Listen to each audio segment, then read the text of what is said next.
ሰላም ጤና ይስጥልኝ። እንዴት ቆያችሁኝ? እኔ እግዚአብሔር ይመስገን ደህና ነኝ። ዛሬ ስራ የምሰራበት ቀን አይደለም፣ እረፍቴ ስለሆነ የጸጉሬን ቅባት ለማዘጋጀት ስለፈለኩኝ እንዴት እንደማዘጋጅ ለናንተ ለማሳየት ነው ይሄን ቪዲዮ የሰራሁት። እንደምትወዱት ተስፋ አደርጋለሁኝ። የማዘጋጀው እንደዚህ ባዮ በሆነ ኮኮናት ቅቤው ነው ያለኝ። እኔ በዘይት ልትጠቀሙ ትችላላችሁ። ኦሊቭ ኦይል የወይራ ዘይት ማለት ነው። እሱንና እንደዚህ እሬት ግቢ ውስጥ ስላለኝ እኔ ፍሬሹ ነው የምጠቀመው ማለት ነው። እናንተ ከገኛችሁ ሱፐርማርኬት ውስጥም ስለሚሸጥ እንደዛ ገዝታችሁ ልትጠቀሙ ትችላላችሁ። ለጸጉር በጣም ምርጥ ነው፣ የወደድኩትም ማለት ነው። እንደዚህ ይቅርታ የተወሰነ 3 ማንኪያ ያህል አደርጋለሁኝ። ብዙ አልሰራም፣ አነስ እያረኩ ነው የምሰራው። ቶሎ ቶሎ እንደዚህ ባለቀብኝ ሰዓት ፍሬሹን መጠቀም ስለምፈልግ ማለት ነው። እንደዚህ ሳህኔ ላይ አዘጋጃለሁኝ። ይሄንን ለማቅለጥ እኔ ቀጥታ እሳት ላይ አልጥደውም። ውሃ በብረት ድስት ካዘጋጀሁኝም በኋላ እንትን እላለሁኝ። ውሃው ሲፈላ ይሄንን ኮኮናት ያደረኩበትን እቃ እላዩ ላይ ነው የማደርገው ማለት ነው።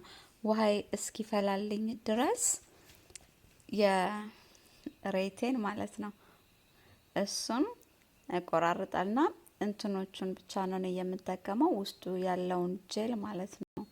እንደዚህ በሁለት እቆርጠውና በማንኪያ ቶሎ ውጥት ይልልኛል ውስጡ ያለው ጄል። እንደዚህ ፍቄ አነሳዋለሁኝ። በሁለቱም ቆርጣችሁ በቢላ ልታነሱት ትችላላችሁ። ከነልጣጩም መስራት የሚፈልግ ሰው ካለ ከነልጣጩም ልትሰሩት ትችላላችሁ። እኔ እንደዚሁ በውስጡ ባለው ጄል ብቻ ስለሚስማማኝ ስለወደድኩትም ነው እንደዛ የምሰራው። በማሽን አልመታውም። በእጄ ብቻ እንደዚህ በማንኪያ እያደረኩኝ በደንብ አዋህደዋለሁኝ እየቆራረጥኩት ማለት ነው።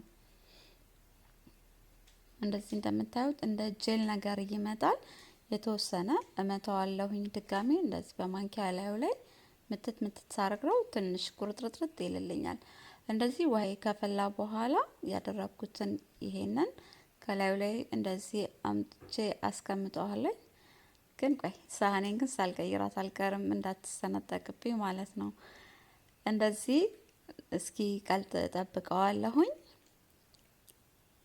ከዛ እንደዚህ ሲቀልጥልኝ የኦሊቭ ኦይሉን የወይራ ዘይቱን አምጥቼ አድርግበታለሁኝ እላዩ ላይ። እቺኛው በደንብ ቀልጣልኛለች። እንደዚህ አመስላታለሁኝ። ያው እሳት ላይ ማልጥዳው ነው እንትን ውስጡ ያለው ምንድናቸው የሚባሉት ንጥረ ነገሮች ቶሎ እንዳይሞቱ ስለምፈልግ እንደዚህ በውሃ ሳህን ላይ አድርጌ ነው የምንምለው። ብዙ አለካውም።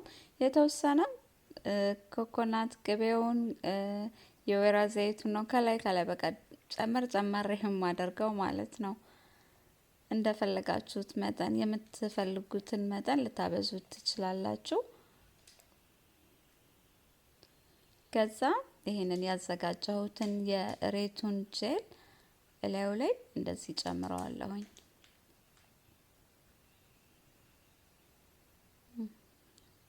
የሆነ እንደዚህ እንደ ጄል እላዩ ላይ ሳብ የሚል ምልክት እንትን ያመጣል።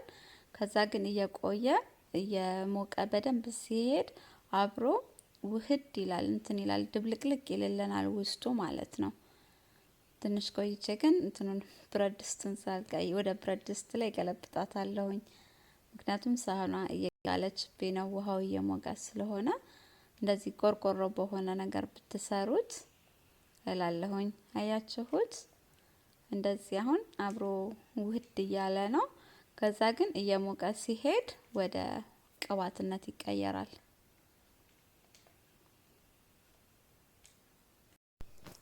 እንትን ይሄን ሳህኔን እስከ ቀየርኩት እንትን ለማለት ነው፣ እንዳይሰበረብኝ በማለት ነው። የኛውን ብረት ባደርገው ይሻላል። የኛው ከጋለ ምናልባት ከተሰነጠቀ ብዬ ስለሰጋሁኝ ነው። እናንተም በብረታማ ነገር እንደዚህ ተጠቀሙ። እዛው ላይ ከውሃው ከታች እንዳለ ይሄኛውን ከላይ እንደዚህ እመታዋለሁኝ።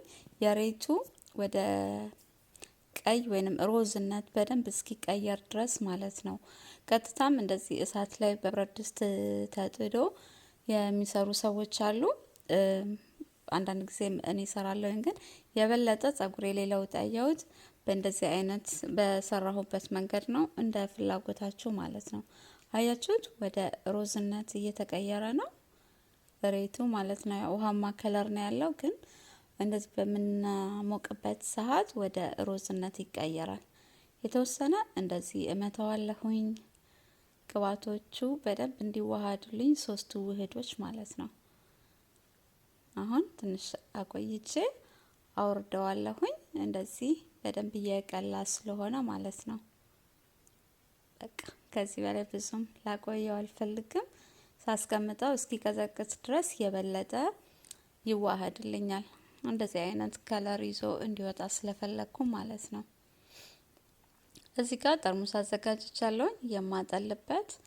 እንደዚህ ትንሽ ካቀዘቀዝኩት በኋላ እንደምታዩት እንደዚህ ከለሩ የበለጠ ቀየር ይልልኛል። ከዛ አጠላዋለሁኝ ማለት ነው። ከዛ በፊት ይሄንን ላሳያችሁ ፈልጋለሁ። ለጸጉር ስቀባ በደንብ ስለምትመቸኝ በፊት የምጠቀምበት የቅባት እቃ ነች። ካጠለልኩት በኋላ እዚህ ላይ ነው ማስቀምጣት። ይሄም ወንፊት ለቅባቶቼ የምጠቀምበት ወንፊት ነው።